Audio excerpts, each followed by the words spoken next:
Բժշկական հանձնաժողովը զորակոչային, ընդամենը մի հանձնաժողով, այդ հանձնաժողովը ստեղծում էլ Արտուր ասա, պարոն Շիշբերնող, այդ հանձնաժողովը ստեղծում։ Սուրեն Պապիկյանը, Պաշտպանության նախարարը։ Մի հանձնաժողովը, որը կայացնում է բոլոր որոշումները։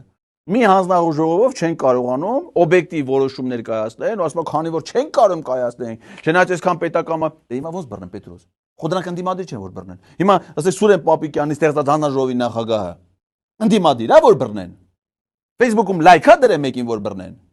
Իրաց մարդն է, իրաց մարդը ոնց բռնեն։ Բռնեն հետո էլ ասեն, մեր երկրում կոռուպցիա կա, այս կա, այն կա, հա։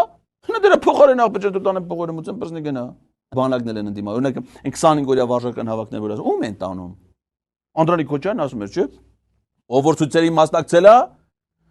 ոստիկանությունը ում որ բերման է ենթարկել, դրանց ցուցակները պիտի փոխանցի պաշտպանության նախարարության, դրանց բոլորը պիտի տանեն բանակ։